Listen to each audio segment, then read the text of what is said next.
This is deep dish, right? Yeah, well, let's get deep. So I'm going deep on both sides. Hendrell, man, welcome back to the platform. How you doing?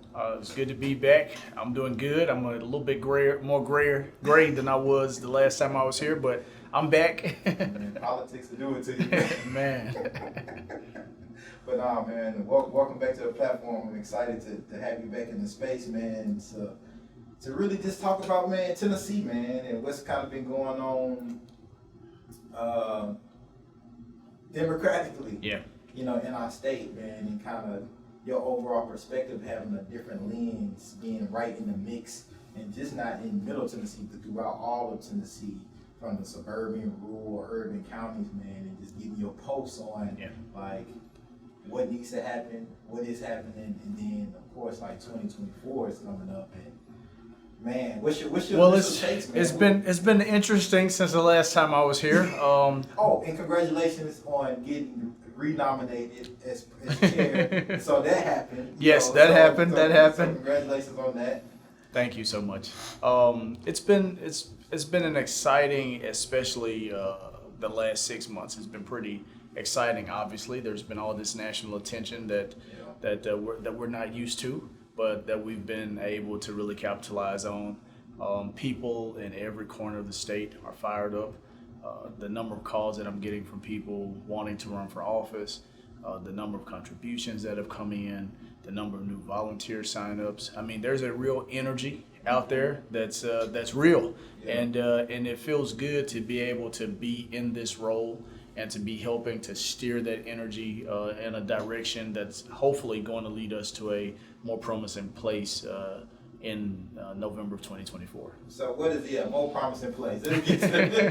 So, like, at the top of that national news, right, we have the Tennessee 3, right?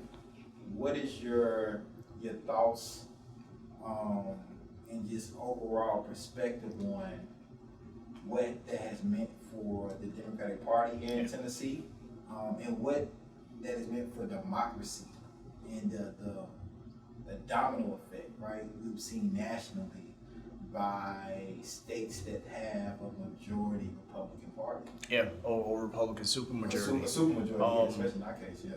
You know, what the Tennessee 3 has been able to do for the state, not just for the state, let me say, for the entire South, is it has been able to put a spotlight on some of the most radical and extreme policies out there. Tennessee, in large part, has gone under the radar as a testing ground for a lot of the most extreme policies that Republicans have passed all across the country. This instance, with the expulsion of, or the attempted expulsion of 3 Democrats, duly elected Democrats, and then the ultimate expulsion of two African American members who were in that group, what they were doing was trying to set a dangerous new precedent for other state-controlled Republican supermajorities to be able to wield that power and authority to really, truly curtail democracy in their states. Having the Tennessee 3 stand up showed a sense of courage and not cowardice. It showed that those individuals went to the Capitol to do business on behalf of people, and they were committed to that effort all the way to the end, not really worried about or concerned about, you know, if they were going to get expelled or censured or stripped from their committees or even reelected. In that moment, they wanted to do what was right for people, and I think, you know, it just highlights what politics should be about and how our elected officials should be standing up and speaking out and making sure that when there is a wrong, they do everything in their power to try to right it. So what the Tennessee 3 has done for the national conversation, the conversation within the state, I think has moved us light years ahead of where we would have been if we would have just kept going with the run-of-the-mill type processes and relationships and strategies that we've been using for the last 10 years since Republicans have been in control. What have you seen been like the ripple effect across the state? Some of those conversations with other community members that may not be based here in the capital city, but that Tennessee 3 either got them outraged in a good way to really want to do something, put some type of battery in their back, or maybe on the reciprocal side of that, like did people get discouraged from that? Yeah. What was those conversations you have just been on the road and trying to build, a democratic democracy, Yeah. and an equitable one for all of Tennessee? Well, I think Democrats have felt so beaten down over the last decade since Republicans have been in control. The Tennessee 3 standing up, I think, is a win for the party as a whole because it reignites that fighting spirit in people to want to be involved, to want to get engaged, to want to do more. When people feel as if, we can't win or there's nothing worth standing up for, they're just going to roll over us. A moment like what we saw with the expulsions and then the ultimate re-election of those representatives, it gives people an opportunity to feel hope again. Yeah. And it makes folks want to stand up and be involved and be engaged because they feel as if, if they can do it, then I can join them in that fight and join them in that effort. Yeah. For a long time, people have seen our elected officials, Democrats, kind of just go along to get along in this supermajority situation that we've been in. Yeah. So to have that fighting spirit rise up the way that it did, right, and to have it play out on national television, even internationally, yeah, the way that it did, I think it gave people that sense of hope that, there's something worth fighting for. And it's better to be in that fight as a Democrat and with the Democrats who are standing up for the right thing, yeah, versus on the sidelines full of apathy. Man, I had Representative Vincent Dixie up here a week and a half ago, right? And he pretty much painted it as it's us versus them. Yeah. Right now at the Capitol, right at the state. It ain't no whether it's good policy that'll help both parties. It doesn't matter. Yeah. Right. How do you, as chair of the state party, how do you build bridges at this point? In the state with your counterparts that are Republicans? Well, look, we are in one of the most hyper-partisan environments that I think has ever existed. Yeah. There's going to be opportunities to work together on some things that's common sense. A lot of those will probably go under the radar. But on those major issues, those core issues, I don't think it is as important as trying to reach across the aisle and compromise our values as it is standing up and doing what's right, that when we know it's going to move the needle in the right direction for people. Yeah. On almost every issue, there is a drastic contrast between Republicans and Democrats. Mm-hmm. And I don't think that, we should be in the business of negotiating our morals and our values and the livelihood of ordinary people. Nobody's life should be, shot, thrown like a paradise and wondering, what side is it going to land on? Is it going to be a winning role or a losing role? I don't think Democrats should be engaged in compromising our values. I mean, I just don't.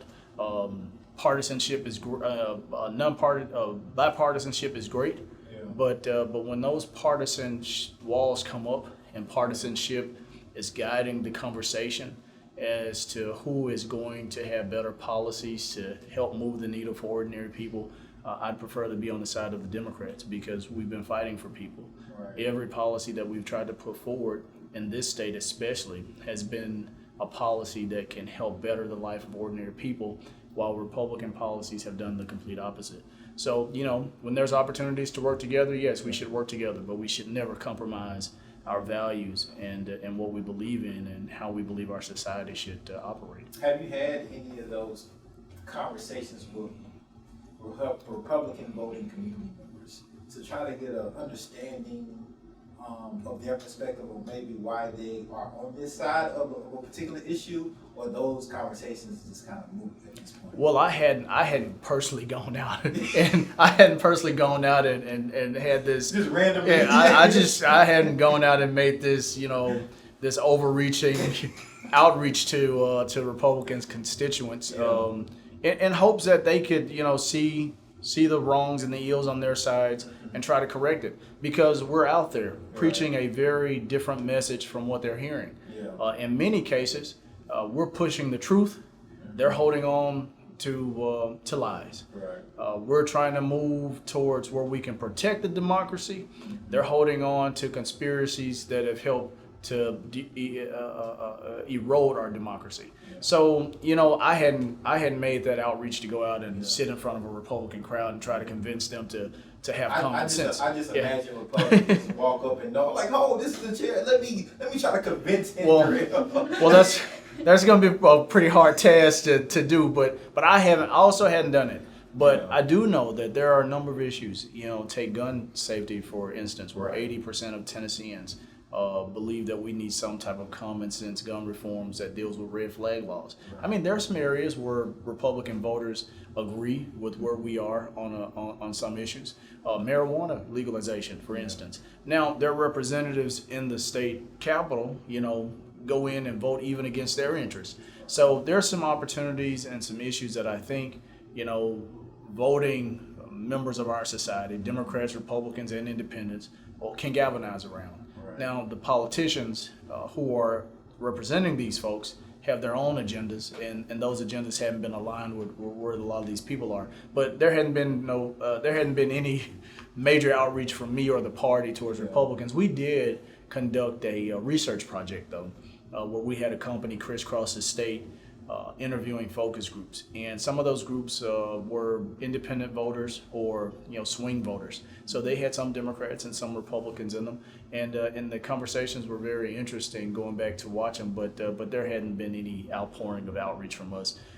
We understand the policies that we need to put forward to move the needle for ordinary people, and we're going to put those policies forward, and we hope that our neighbors, our classmates, co-workers, friends, family members of Democrats, realize that this is about more than just the culture wars that the extremist Republican Party have ignited. This is about people's lives hanging in the balance. So So at this point, what's the fight? Like, because now, like, you have a situation like Tennessee 3 is national news. Clearly, the Republican Party, supermajority, doesn't care. They still going to act and do what they want to do. We've seen this in the special session that just came out a couple months ago. From a democracy standpoint and strategy standpoint, what do Democrats do at this point? Do you just wait and hold on until the wave of the supermajority is eventually like kind of voted out, or is it something more proactive that those that identify as Democrats in the Democratic Party can strategically do in order to like create some type of equitable policy and help the environment for Tennesseans? Well, nothing changes until they lose. I mean, they've got to suffer some major losses before I think their caucuses in this state wake up and realize that, hey, we've got to change our tune. But for us, that means there's a whole litany of things that we could be doing to help get us there. I know a lot of people will say, well, you got to run people in every race. That's what you got to do. It's a little bit more difficult than that because in some of these districts, we could run a well-funded Barack Obama and still come out with a Republican, probably 70-30. We've been gerrymandered to shreds in this state.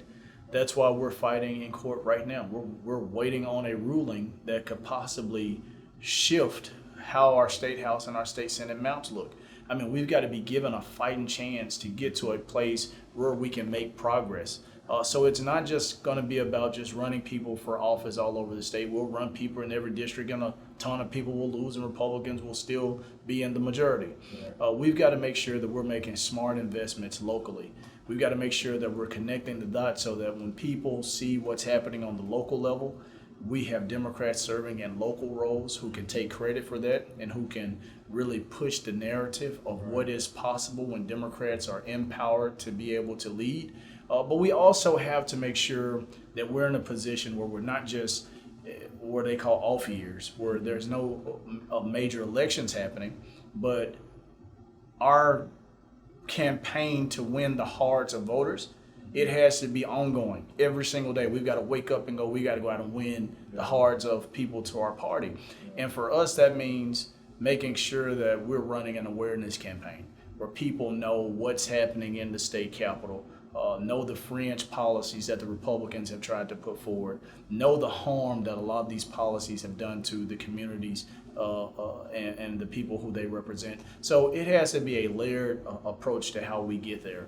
And I think it's got to be an all hands on deck approach. You know, there's no one-sided or no one organization that can get us there. Stakeholder organizations have a role to play. The state party has a role to play. Elected officials have a role to play. And then voters ultimately have a role to play in this. If people are waiting on the state party to single-handedly come along and change the dynamic in this state, then we'll never change the dynamic.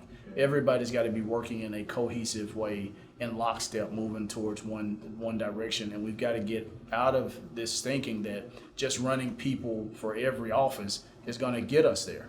It's not, because we've been gerrymandered to shreds with surgical precision. So it's going to take a litany of steps to help move the needle for us in this state. You're talking about recent elections here in Nashville. We just had like the major one, the mayoral election, which mayoral-elect Freddie O'Connell won that race.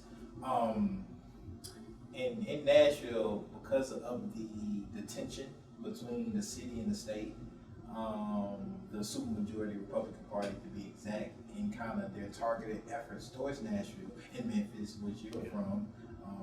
Memphis is not Nashville, but we understand that. That's a shot at Memphis. Yes, I just took it. Or Nashville's not Memphis. One, however you want to look at it. Well, yeah, exactly. That's what I look at it.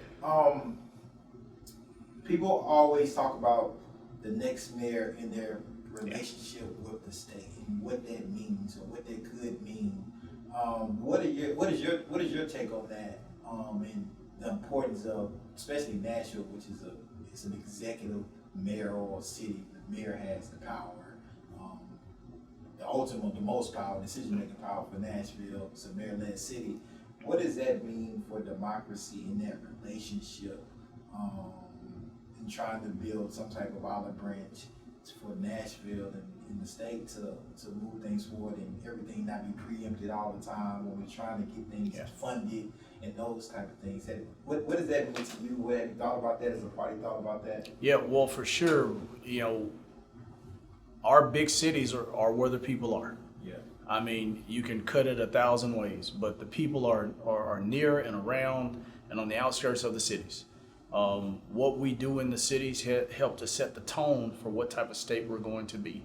Regardless of how much the state try to preempt cities like Nashville and Memphis, imagine the ruins that this state would be in if cities like Nashville weren't moving the needle in the way that they've been moving it, in the direction that they've been moving it under pretty democratic controlled leadership.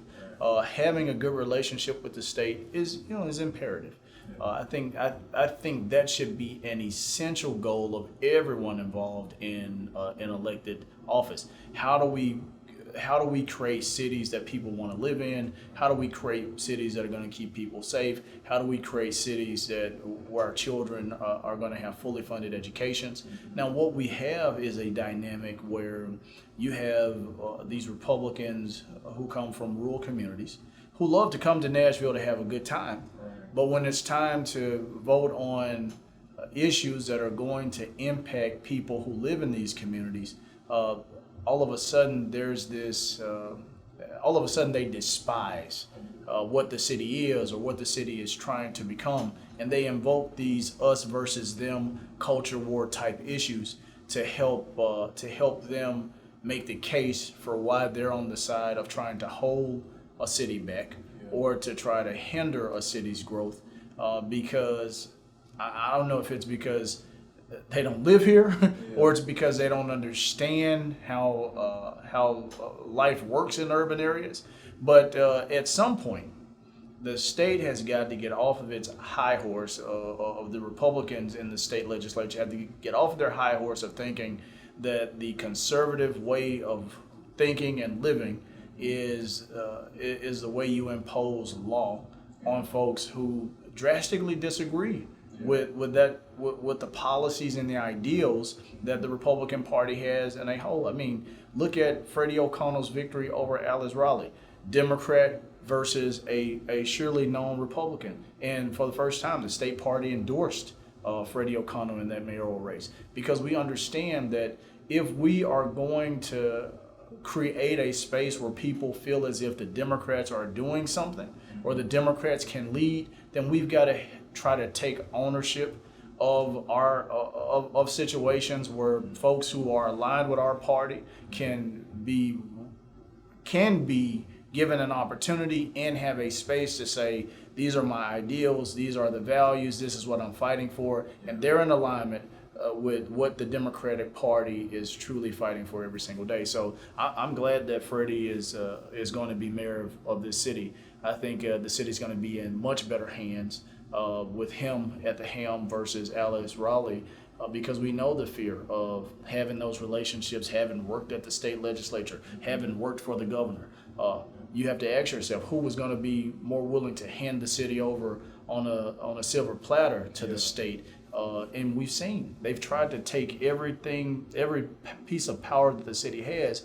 They've tried to take it or alter it in a way to give radical extremists in the Republican supermajority more authority over a city that they have no idea on how it operates or why it's making the decisions that it's making.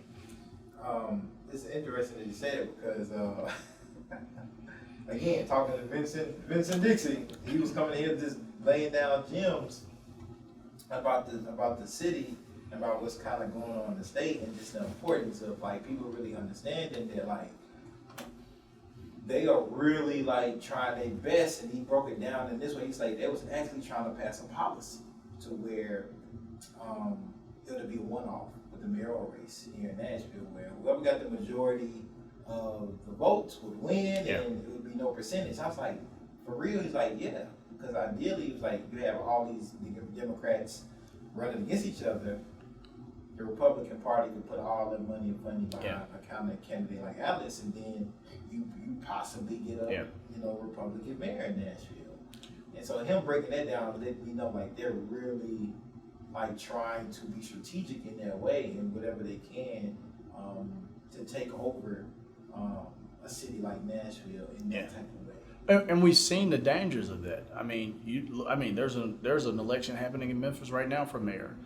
Memphis doesn't have a runoff, so someone's going to end up representing the city who may not even get a sliver of the majority of the vote, just enough to one more than the guy who got the man or woman who got less than them. Wow, that creates a dangerous precedent. I mean, in a place like Memphis, it's been more racial, because you have a slew of black candidates running, and then you have a white candidate who comes in and becomes usually the Republicans' favorite, and then they become mayor, and those policies don't reflect the needs of the city. Once you get rid of a runoff election, then you create that same scenario here, but from a Democrat versus Republican standpoint. And we saw how many Democrats were initially in the race for mayor in Nashville. Imagine that race not having a runoff. It would have been a different outcome. It would have been a very different outcome, in my opinion. It could have been a very different outcome. I'm glad you missed the word black, because we got to talk about it. We got to talk about it. And race and what it means in politics, especially in a country like the United States. I get the post that many black folks are losing a little bit of faith in the Democratic Party. They see Joe Biden and say, man, you already told us if we didn't vote for you, we wasn't black. You already told us that. But then it's like, dang, what can you do? What have you done? What are you going to do for black folks in this country? And then you see I'm gonna vote for Trump. Trump is, you know what I'm saying? At least he's gonna speak it to real and not lie. He's gonna call it what it is, because we haven't seen from a Democratic Party an intentional effort to do something exclusively for black folks. Historically, you get our vote because majority of black people still vote Democrat, but then like we don't get anything tangible. Being a black man, being the first black African American party chair of the state party, what do you say to those folks? What is your own perspective on that, and how does that keep you engaged and motivated to sit in the seat that you currently sit in? Well, I'm looking forward to President Biden and Vice President Harris being reelected. I think President Biden has been a consequential president, especially when it comes to issues that the African American community have faced. I mean, he's built the most diverse administration that any president has ever built, with more black and brown folks in his administration than any president before him. He's appointed more black judges to the bench, federal judges to the bench, than any president before him. On almost every policy issue, he has attempted to move the needle for the black community, whether it's the George Floyd Policing Act, or whether it's the Voting Rights Act that they tried to move the needle on to level the playing field so that everybody has a fair shot and an equal opportunity. On healthcare, on climate, on education. Think about what's happening right now with this $2.1 billion that's owed to TSU. It's Joe Biden's education department and agriculture department that's out saying these HBCUs, and not just TSU, but these HBCUs have been shortchanged over a number of years, over decades. So he has been fighting to move the needle for African Americans and black people in this country. Now, is it at the pace that we would like? It'll never be at the pace that we would like. I would like for more to be done right now. But I think if we're measuring his success and injection of federal policies that are going to move the needle for black people against former presidents, I think he's probably got one of the most stellar records. Now, there's more to do, and Democrats in the Senate and the House have got to be on board. We know that some of those policies that President Biden wanted to push forward that would have drastically changed the lives of black people in this country, they were stalled out because of two Democratic senators who weren't on board with the slim majority that we had in the United States Senate. So we've got to do more to send more help to the United States Senate, make sure that we can win back Congress, the House, so that we can continue down the path of putting forward and pushing some of the most drastic policies, some of the most consequential policies that any president has ever put forward to try to move the needle for the black for the black community across America. So what do you say? I don't think we ever talked about this, which is crazy. But what do you say to that potential black voter that say, man, look, I get local elections, but at the presidential level, man, they don't never do nothing. Why? This Republican, this Democrat, and then this black. And I haven't done this happen since I voted. My life hasn't got better as a group. As an individual, we know we can be successful. As a group, but none of these policies are giving me anything tangible that I can say, okay, like this was created through policy for black folks because of this particular party. Yeah. And I know you hear it. I do. I know you hear it. So I hear it. Give it to us. Don't back up on us. I hear it. As a black man, I know you hear it. Hendrell, look, man, voting don't help me. We ain't did, we look at the numbers, voting, more of us getting incarcerated. The home ownership is still 43%. Things haven't changed since 1968. It's I know you know the stats. I know you hear it. So. That's the lens that I think many black folks look at it when I think socially and economically, we have the representation, but what has that yielded us as a group tangible that we can economically, specifically, move forward in the United States? Yeah, well, locally, we're always going to feel that stuff quicker. Right. Because local elected officials are fixing potholes and they're picking up trash and they're making sure that when the power go out, the utility company comes and fix it. From the federal level, particularly from the presidency, we've got to think a little bit deeper. Okay. Let's think about. I want to get you to fix it. It's hitting against your shirt. If you want to adjust it up, yep, perfect. Okay, is that good? Yeah, that's perfect. When we think about from the presidency, we think about policing or the Justice Department.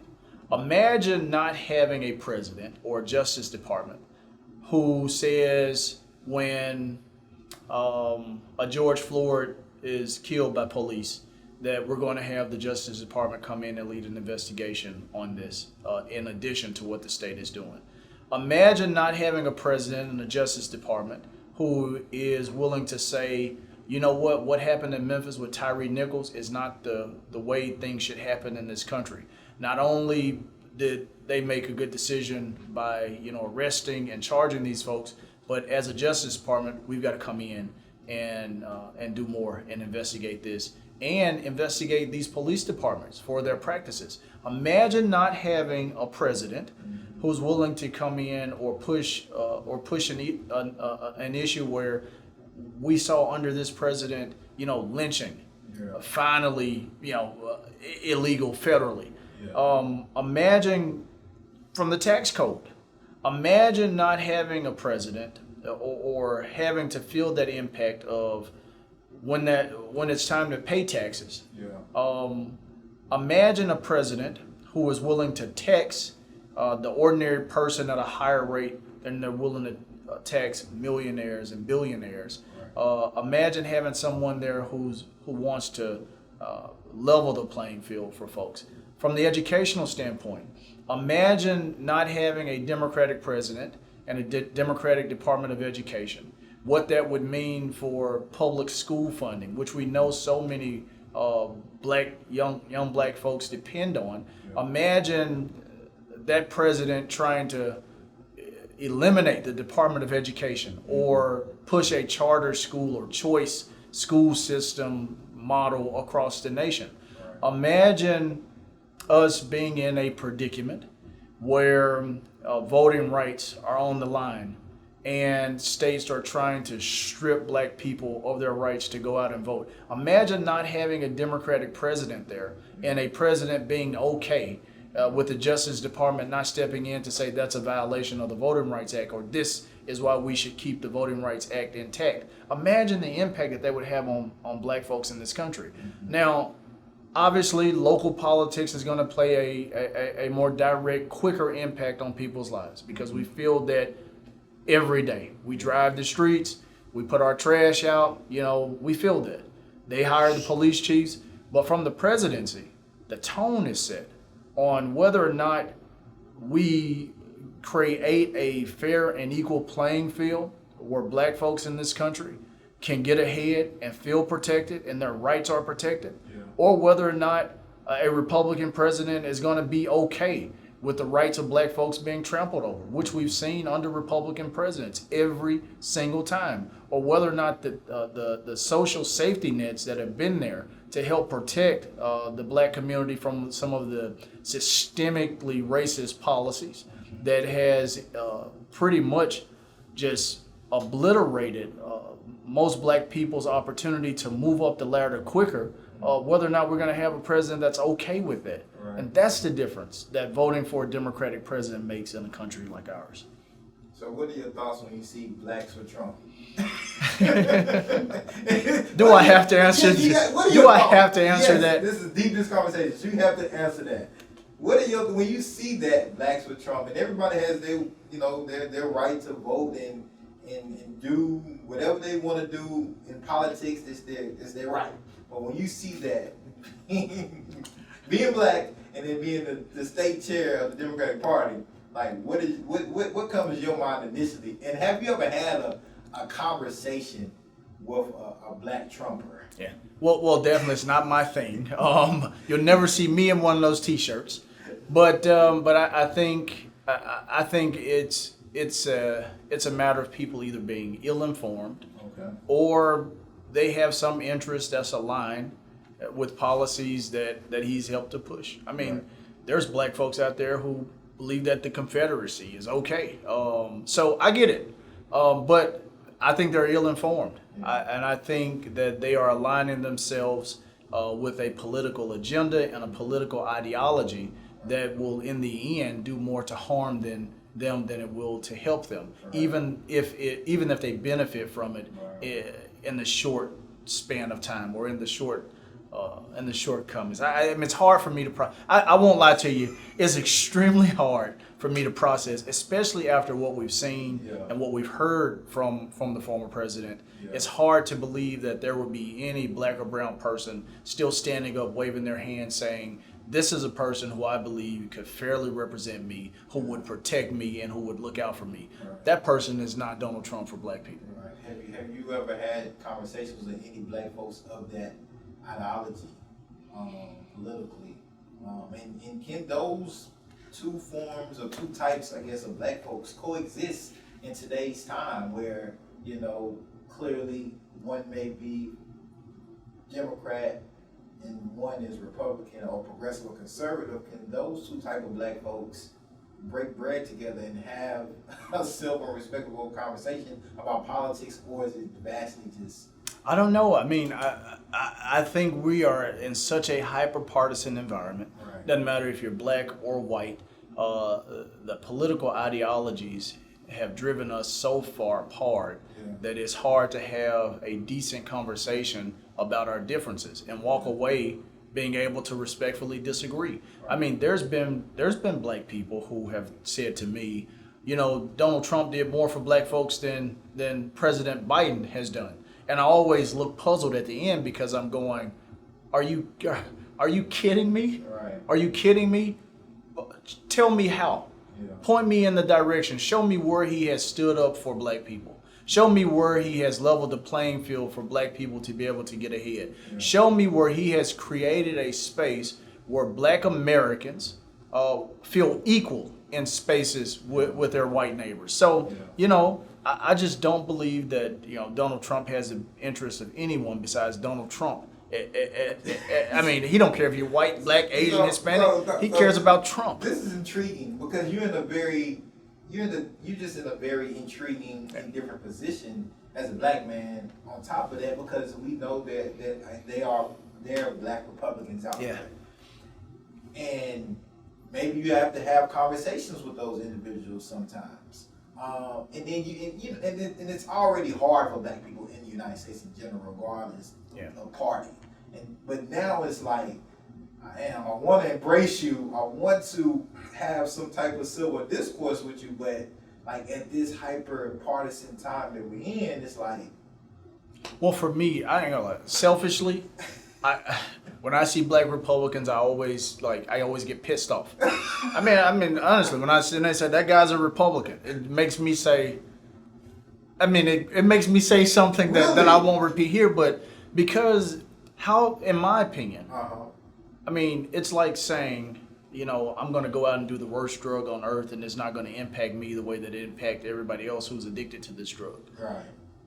How can you wake up and say, I am going to go cast a vote for or invest my time in or believe in a party that clearly does not have my interests at heart, period. A party that is creating culture wars based around my race. A party that is trying to erase my history. A party that is okay with making sure that my children don't have the same opportunities as other children. I mean, I just cannot fathom.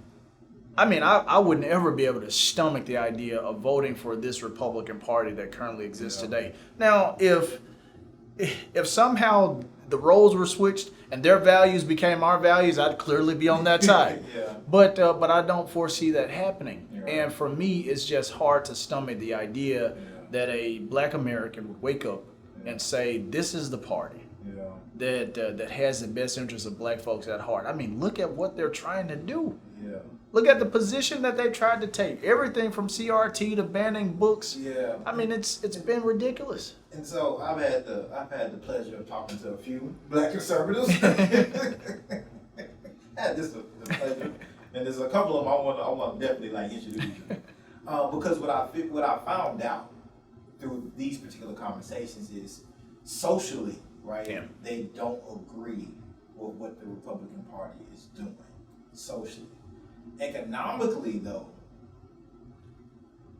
they're the party that's more in their self-interest when it comes to those things. And so you have, that's a difficult spot, I guess, maybe to be in if you're a black Republican or just Republican in general, maybe, and you say, well, they have maybe the conservative economic values that I think are in my self-interest, but I don't agree with banning books. I don't agree with. It's those folks who call themselves fiscally conservative. Oh, that was I'm fiscally conservative. I'm fiscally conservative. If you make over $400,000 a year, you're probably physically conservative. Okay. Let's not forget something. There are a lot of black people out here who are extremely religious, and they're very conservative in some of their social aspects. Yep. But they know that when it's time to vote for a candidate or a party who is going to look out for their interests, whether or not they're socially conservative or liberal, or far left as you can come. There's only one party in this country that has said you can be who you want to be. Yeah. We're not going to isolate you. We are truly a big tent. We're not going to make you feel less than just because you agree differently. Right. Now, we've said to Republicans, we're not going to give you the power to impose your beliefs on people. And we've been the party to try not to do that, to give people a space to make the decision to be who you want to be and align with whatever type of ideology that you want to align with. I always think about Democrats as, you pick the flavor. Right. You want your Democrat light blue, dark blue, or brand new blue. Right. I mean, you get to pick the flavor of Democrat that you want. Yeah. On the Republican side, it's one way in, one way out. Yeah. If you're not a part of the cult, then you're not truly a Republican. So, there's a very different... It's the projection, which that's where, like, for me, it's like, it's one thing if you have a personal belief to not live a particular lifestyle or not particularly do something as an individual, but, like, what right do I have to impose that on you or somebody else in general? Like, nah, like, everybody should get ice cream, but whatever flavor you want, you can have, but everybody gets it, type of thing, or have the opportunity to get it, or the choice to get it. So I'm with you on that, man. This is my thing, man. This man, you need to put in the word dividing for me on this. All right, reparations, man. Look, I know we talked about this last time I was here. Man, we're gonna keep talking about it. All right, look, this is what the streets saying, man. I'm giving you what the streets are saying. Into the streets, reparations. The reparations fight. Actually, we in the place Nashville. It's one of the foundational places of the reparations movement, right? We see all the money that us as a country is supporting Ukraine with, right? And so we look back, especially as black folks, and say, dang, okay, that's a lot of billions that's going out, and we want, cool, great, support Ukraine, but, we've been asking for like a reparations for black folks and those that are descendants of slaves, for quite a time now. If we can aid people abroad in this type of physical way, why can't we do the same here with people at home that built this country? From a diplomatic democracy standpoint, are those conversations that you seem to have being had on the Democratic side? Is there policies that are being talked about, or bills that can be pushed? And is that something that can realistically happen in our lifetime through politics, that we actually get to a point where our country says, all right, we're going to finally cut these checks to black folks, black indigenous folks, descendants of slaves, that they rightfully deserve. And so we can somewhat maybe catch up economically to our counterparts. Honestly, I mean, I don't. It's hard to believe that it will happen in our lifetime. Yeah. I mean, just. That's why you gotta talk to Biden. I mean, you got the plug. It's hard. Hendrell, we need you to whistle. We need you to carry a note for us. It's hard to believe that it will happen in our lifetime. I mean, even right now in California, where there's a big conversation about reparations and Democrats are in charge, there's still some real divides and some deep feelings about it. I think first we have to ask the question: what does reparations look like for black people in this country? Is it a check? I mean, we know Dr. King said, we go to Washington, we come to get our check. We're coming to get our check. But the reality is, what does that look like? What does reparations really look like? Does it look like black folks not paying federal taxes anymore? Does it look like black people going to college, going to colleges and universities without having to, pay or accrue more debt? Does it look like an injection in investment and resources in black banks for more home ownership and business opportunities through the SBA? I mean, we have to first decide what does reparations really look like. Yeah. We know how difficult an argument that is where we say we want to give every black person in the country $1 million check. I mean, we know what type of fight that's going to create. Right. But I think it may, if you're having a realistic conversation about reparations, Yeah. I think everything has to be on the table. Yeah. What if there wasn't a check? Then what else could we do? Yeah. And I think that conversation has to start I there. think it's a check and I definitely think it's a check. Let's start Now, there. I mean, if There's some other stuff. I mean, it's just not thinking about reparations, but Yeah. think about the harm that black people faced because the federal government decided that okay, we're not going to impose the laws of Reconstruction. Yeah. I mean, think about how different of a nation we had been if the president would have continued moving forward with the laws that was established under Reconstruction. Yeah. So I think states are having that conversation. I think a lot of city councils across the country are starting to have that conversation. There's either whispers that we're going to start hearing those conversations here in the state from some local city councils. So I think it has to be a whole community, a holistic approach to, what does reparations look like? How do we make sure that they're equally dispersed to everybody if we do decide to do it in an equal way? And then how do we make sure that it doesn't essentially end up bankrupting our cities, our states, and the nation?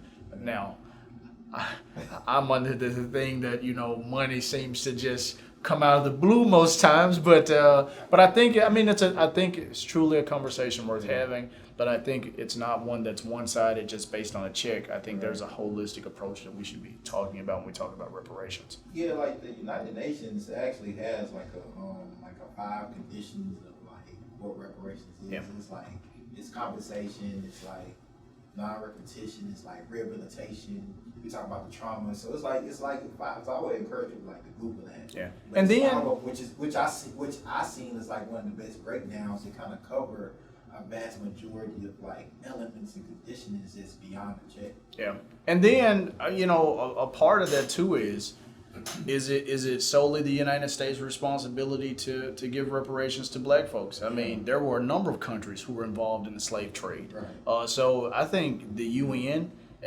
needs to be having a deeper conversation about the role that other nations also played, and them being able to pay up a part of that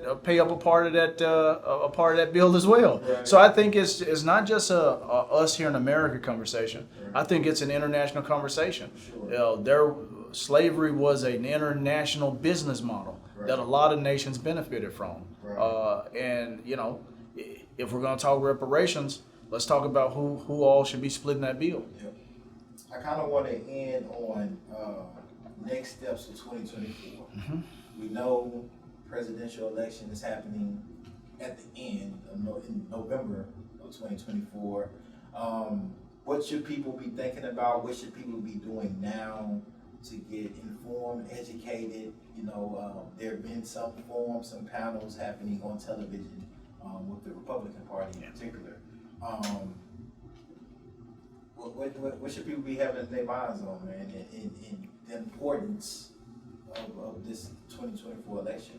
First of all, folks should at least watch one Republican debate or forum so that they could clearly see why it's important to reelect Vice President Biden and Vice President Harris. They should start doing their homework on the state house and state senate candidates who are going to be on the ballot here in our state, because it's not just a presidential election that's happening here. There's state house races, state senate races that are going to be happening, and then there's a United States Senate race that's going to be happening here too, for us to finally get our next best shot at taking Marsha Blackburn out. And particularly in Nashville, we have probably the only competitive congressional seat in the state, Andy Ogles. We got to make sure that we do everything we can to get this guy out of office in 2024. So we have a number of races that we should be focused on here in the state. Obviously, we want to turn out in big numbers to help move the needle for the president and move the needle in the United States Senate race, and to get rid of Andy Ogles. But the reality is, people are going to have to be willing to do a little bit more than just sit at home and sideline coach. How can they send text messages? How can they knock on doors? How can they make phone calls? It's time to stop complaining and start lacing up those sneakers and getting out and do some work for some of these campaigns. If you truly believe that we can do better, and if you're truly tired of Republicans running us through the ringer, then you need to get out and do a little bit more. But we've seen what historic turnout looks like in Tennessee. I mean, in 2020, we had 66, 67% turnout. It was historic for the state. Yeah. Because they call us no vote Tennessee. Yeah. That was historic for the state, but we were still at the bottom in voter turnout compared to the rest of the nation. Yeah. So how can we keep that energy up in 2024, but add some more Democratic votes on top of that? I'd like to see less Republicans in that 67 or 70% and more Democrats, because then I know that it would mean a much different Tennessee. So Democrats have got to do more than complain. We've got to run for office, and we've got to work our tails off for people who are actually running for office. And if we do that, and if we're knowledgeable about the candidates who are out there, then we become the best mouthpieces for people who are disconnected or disengaged or who have no trust in this political climate. We become the best mouthpiece for the folks who trust us in our lives, our loved ones, or the folks who work with us every single day. Even people who we just pass in a grocery store on a regular, who we've become familiar with. So there's going to be a whole host of things that people need to be engaged and involved on. But this United States Senate race is going to be imperative. The 5th Congressional District in Nashville is going to be imperative. Winning back some of the seats in the State House and the State Senate is going to be imperative. And then fighting like hell to make sure that we can move the needle in Tennessee for President Biden and Vice President Harris is going to be central to the overall goal. I don't think it's a long shot. I mean, if we turn out in record numbers, because there's a whole lot of vote out there that can be turned out. I mean, 67%. I mean, there's almost 30+% of people still not voting. Right. Who would that 30% support? Yeah. Where's that 30% coming from? Right. So we've got to make sure that we're doing everything we can to engage and turn voters out. I know there's a lot of people who are out there registering voters, a lot of organizations that are out there registering voters. Great.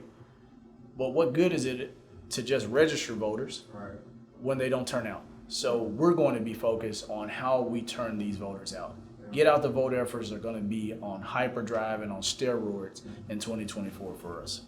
Well, look, man, whatever I can do to support, have on a platform, give them a chance to encourage people to vote for them, or not vote for them, depending on what they say in the seat. Depending on what you say right here, it can go either way. But